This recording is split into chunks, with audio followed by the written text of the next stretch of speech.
बिस्मिल्लाहिर्रहमानिर्रहीम। अस्सलाम वालेकुम डियर स्टूडेंट्स। आज के लेक्चर में हम जमात दहम में शामिल निसाब नज़्म नात अज एहसान दानिश के मशकी सवालात का जायजा लेंगे। जी तो स्टूडेंट्स, सबसे पहले जैसा कि हमने नज़्म नात के शायर एहसान दानिश का तारुफ पढ़ा, तो जैसा कि मैंने आपको बताया था कि तारुफ में से आपसे सवालात के जवाबात पूछे जाएंगे।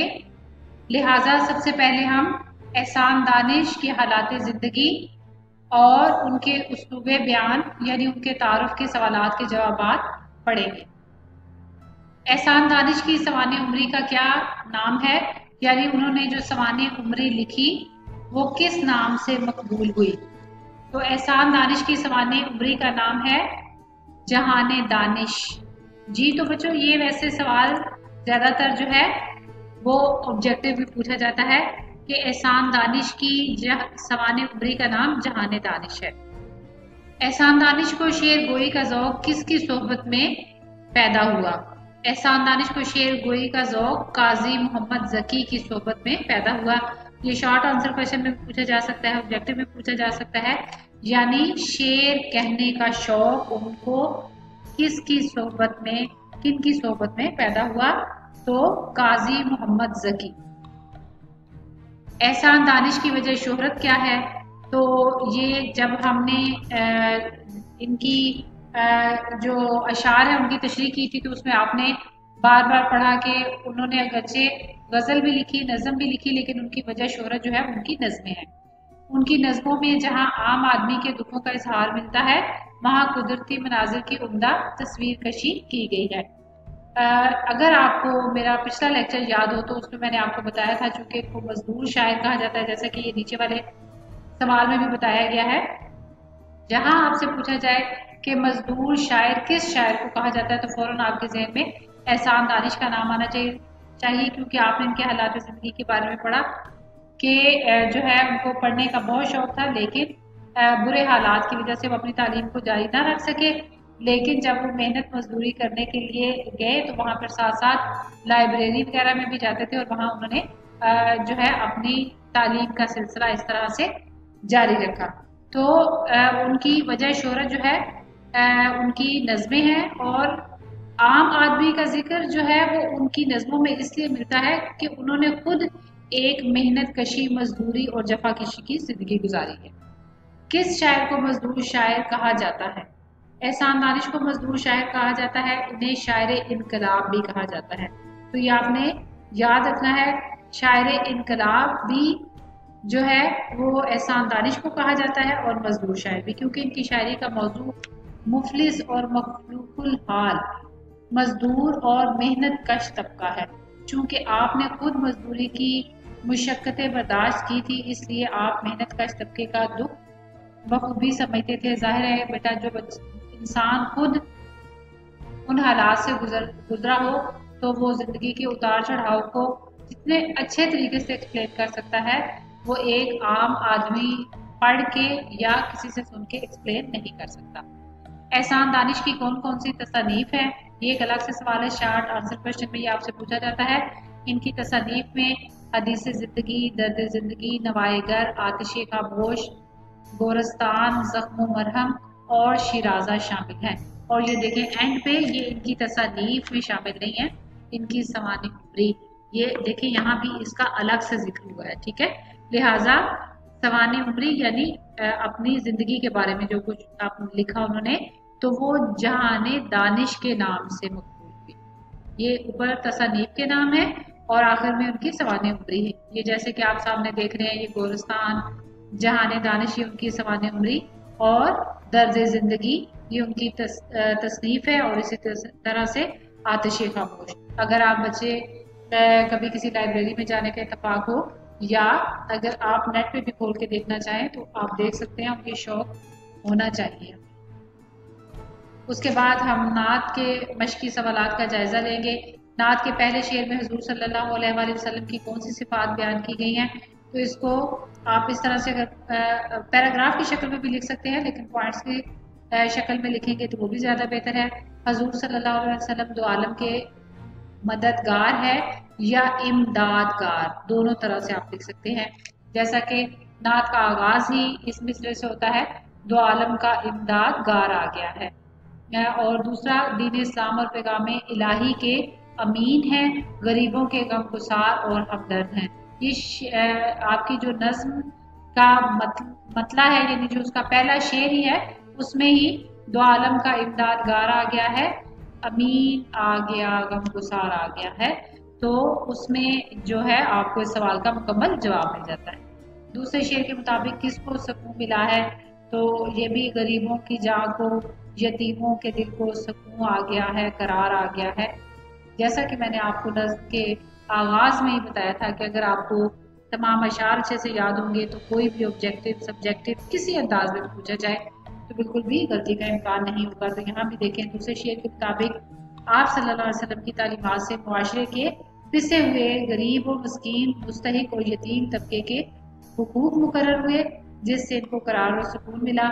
इसकी तशरीह में भी आपने यही पढ़ा था कि आप सल्लल्लाहु अलैहि वसल्लम की आमद से पहले गरीबों और मस्कीनों और जो मस्कीन लोग थे उन पर बहुत ज़्यादा जुल्म किया जाता था, उनको उनके हकूक नहीं दिए जाते थे।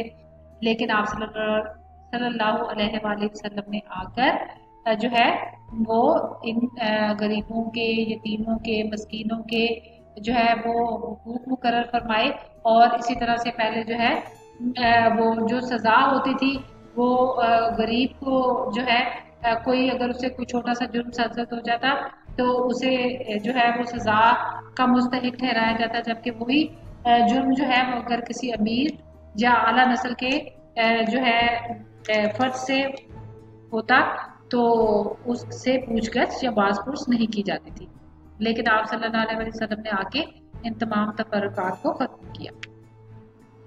इंसान को इंसान का इरफान होने से क्या मुराद है? इंसान को इंसान के इरफान होने से मुराद है, यानी इंसान को इंसान का इरफान होगा, यानी पहचान कि हजूर सल्लल्लाहु अलैहि वसल्लम ने इंसान को ऐसे उसूल ज़िंदगी बताए, ज़िंदगी गुजारने के ऐसे तरीके बताए कि जिन पर अमल करके इंसान इज़्ज़त व वक़ार और इंसानियत के बुलंद मर्तबे तक पहुँच सकता है। यानी वो इस बात को पहचान रहा है कि एक इंसान की तख्लीक से अल्लाह ताला का मकसद क्या है। हुज़ूर सल्लल्लाहु अलैहि वसल्लम ने इंसानों को इस बात से रोशनास करवाया कि इंसान की पैदाइश का मकसद ही अल्लाह ताला की इबादत है। चिरागे मोहब्बत ना बुझने से क्या मुराद है? चिरागे मोहब्बत ना बुझने से मुराद है कि आप सल्लल्लाहु अलैहि वसल्लम की दायमी और अपनी तालीमात का फैज़ आम रहेगा। यानी आप सल्लल्लाहु अलैहि वसल्लम ने मोहब्बत का जो है जो चिराग रोशन किया है, अपनी तालीमात का, अल्लाह ताला की तौहीद का जो है जो चिराग रोशन किया है उसका फैज़ आम रहेगा, वो ता क़यामत जलता रहेगा। आप सल्लल्लाहु अलैहि वसल्लम ने इसी तरह मोहब्बत का पैगाम सुनाया कि आप सल्लल्लाहु अलैहि वसल्लम का मोहब्बत का जलाया हुआ चिराग अपनी नूर की रोशनी में रोशनी ता क़यामत बखेरता रहेगा और उससे रोशनी पाने वाले हमेशा राह हदायत पर रहेंगे। गम गुसार से क्या मुराद है? यहाँ बेटा यहाँ थोड़ा सा इसका मुख्तसर जवाब लिखा है, लेकिन मेरा नहीं ख्याल कि आप बच्चे खुद इस काबिल ना हो सके कि इसको ना लिख सके। गम गुसार का मतलब है गम बांटने वाला, यानी दुख दर्द का मदावा करने वाला और दुख दर्द में सहारा देने वाला। इसके बाद आप आगे दो लाइनें ज़रूर लिखिएगा कि आप सल्लल्लाहु अलैहि वसल्लम ने आके जो है वो पिसे हुए तबके को, गरीबों यतीमों को उनके जो है वो हकूक दिलवाए। लिहाजा आप सल्लल्लाहु अलैहि, यहाँ पे गमगुसार से मुराद जो है वो आप सल्लल्लाहु अलैहि वसल्लम की ज़ात मुबारका है, यानी आप सल्लल्लाहु अलैहि वसल्लम की आमद से जो है गरीबों, यतीमों और मस्कीनों को उनके हुकूक मिले। नात में हजूर सल्लल्लाहु अलैहि वसल्लम के अलावा किसका जिक्र किया गया है? तो ये आई थिंक सो ऑब्जेक्टिव में पूछा जाएगा कि नात में हजूर सल्लल्लाहु अलैहि वसल्लम के अलावा हज़रत खिज़र अलैहिस्सलाम का जिक्र किया गया है। लेकिन जैसा कि एक अगले क्वेश्चन में है कि नात के आखिरी शेर में खिज़र से मुराद कौन सी हस्ती मुराद है? नात के आखिरी शेर में खिज़र से मुराद हजूर सल्लल्लाहु अलैहि वसल्लम की ज़ात मुबारका है। जिस तरह हजरत खिज़र अलैहिस्सलाम भटके हुओं की रहनुमाई फरमाते थे, इसी तरह हज़रत मोहम्मद सल्लल्लाहु अलैहि वसल्लम की ज़ात बाबरकत ने भटकी हुई इंसानियत की रहनुमाई फरमाई, उनको सीधा रास्ता दिखाया। आ हज़ूर सल्लल्लाहु अलैहि वसल्लम ताअबद सारी दुनिया के रहबर और रहनुमा हैं। हज़रत खिज़र अलैहिस्सलाम जो थे, जिस तरह लोगों भूले भटकों को रास्ता दिखाते थे, तो नबी पाक सल्लल्लाहु अलैहि वसल्लम पूरी इंसानियत के लिए जो है वो रहनुमा हस्ती है। उसके बाद शायर के नज़दीक हज़ूर सल्लल्लाहु अलैहि वसल्लम का पैगाम क्या है?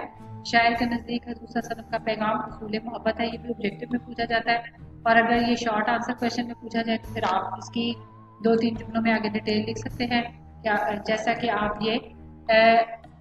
ये चिरागे मोहब्बत, तो उसूल मोहब्बत पैगाम था उनका, तो आप सल्लल्लाहु अलैहि वसल्लम का पैगाम जो था वो उसूल मोहब्बत था, यानी आप सल्लल्लाहु अलैहि वसल्लम ने जो है वो मोहब्बत का पैगाम सुनाया, और आप सल्लल्लाहु अलैहि वसल्लम का जो मोहब्बत का जलाया हुआ चिराग है वो अपने नूर की रोशनी ता क़यामत बखेरता रहेगा, और इससे रोशनी पाने वाला हमेशा राह हिदायत हासिल करता रहेगा।